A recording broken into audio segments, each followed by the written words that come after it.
ઉપરથી ફેંકીને ખંડિત કરવાનો બનાવ બને. એટલે પોલીસની જે અત્યાર સુધીની સતત તપાસ હતી એમાંથી અમુક વ્યક્તિઓ થોડા શકમન લાગતા હતા, એને આઈડેન્ટિફાય કરતા ગયા.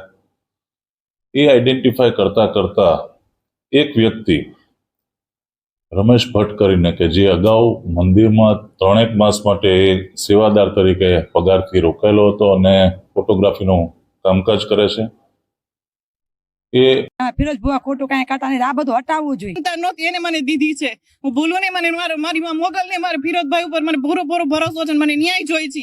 હકીકતનો કોઈ પર્દાફાશ થયો જ નથી, અહીંયા કોઈ ખોટું થતું નથી, અંધશ્રદ્ધા ફેલાવાતી નથી. જય માતાજી, જય હિન્દ, જય ભારત. આજે જુનાગઢથી ન્યૂઝ આવી ગયા છે અને જે ગોરખનાથની આપણે જે મૂર્તિ ખંડિત કરવામાં આવી હતી, જે નરાધમો બરાબર આજોજ એ ગિરફ્તાર થઈ ગયા છે, એની ધરપકડ થઈ ગઈ છે. અને જે પણ આવી રીતે મંદિરોનું અને દેવી દેવતાનો વિરોધ કરતા હોય આવા લોકોને આપણે ગુજરાતની પોલીસને એમ જ કહીએ છીએ કે આવાની ધરપકડ કરો. બરાબર, આ વિદ્રોહ ઊભું કરવા માટે ગુજરાતની અંદર આવું બધું કરે છે.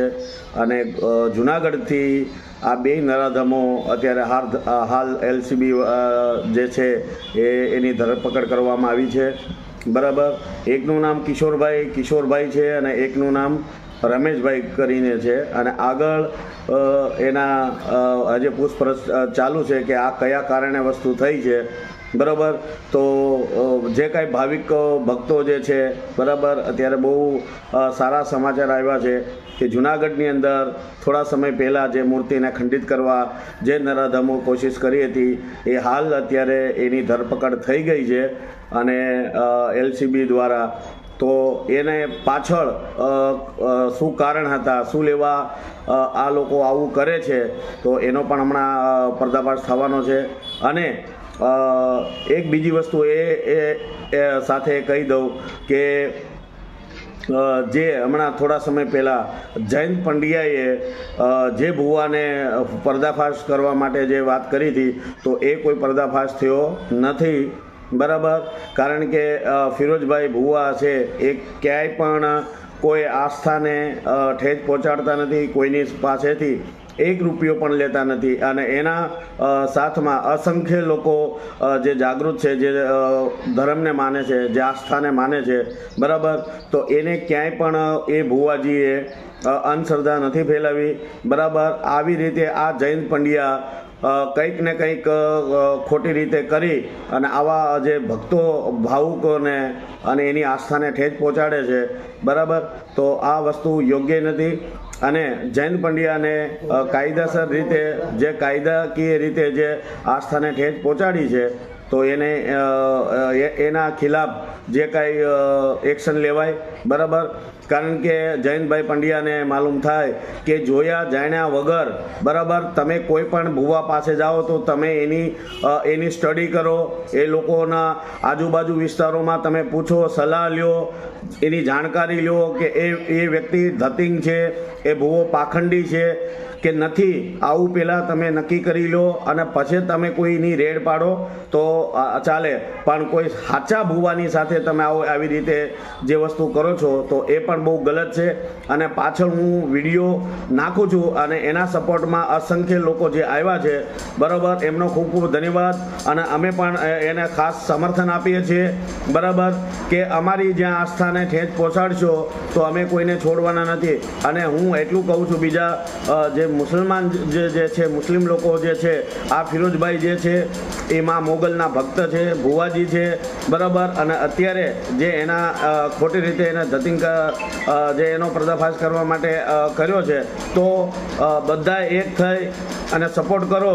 બરાબર, અને જયંતભાઈ પંડ્યાનો પણ પર્દાફાશ કરવો જરૂરી છે, કારણ કે જે જોયા જાણ્યા વગર બરાબર આડેધડ જઈ પોલીસવાળાને જઈ અને રેડ પાડતો હોય છે. બરાબર, તો પાછળ હું એનો વિડીયો રાખું છું લોકો જોવો અને આને નક્કી કરો કે ભાઈ આપણે અંધશ્રદ્ધા જે હોય એ આપણે માનીએ છીએ, પણ જ્યાં શ્રદ્ધા હોય ત્યાં પણ આવા લોકો જે પોતાનો આવી રીતે ઓલું કરે છે.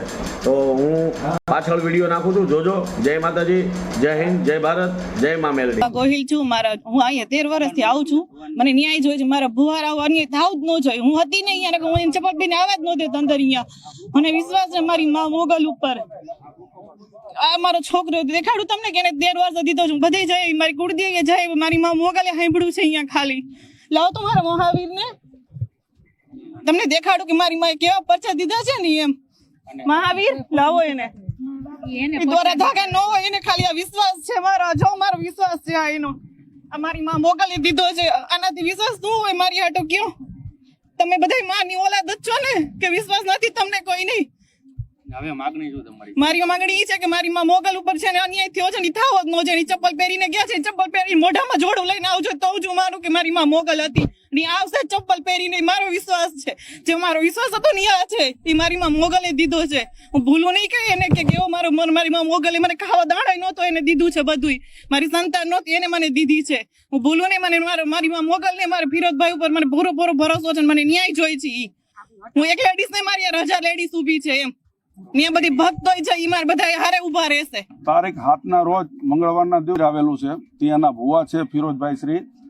તે મોગલ માતાની અંદર લોકો શ્રદ્ધા અને વિશ્વાસ ધરાવે છે. ત્યાં લોકો દર્શને આવતા હોય છે પોતાની આસ્થા. અને ગઈ મંગળવારના રોજ 7 તારીખના રોજ હળવદ મુકામે મોગલમાનું મંદિર આવેલું છે. ત્યાં ભક્તજનો મોગલમામાં આસ્થા અને શ્રદ્ધા ધરાવતા લોકો, તમામ ધર્મના તમામ સમાજના લોકો ત્યાં આવતા હોય છે.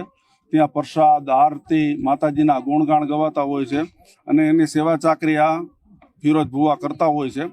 તો લોકો આવતા હોય છે. ત્યારે એ સમયે રાતના 9 વાગે વિજ્ઞાન જાથાવાળા જયંતભાઈ પંડ્યા, કોઈની ફરિયાદ નથી, કોઈ એવિડન્સ નથી, કાંઈ નથી.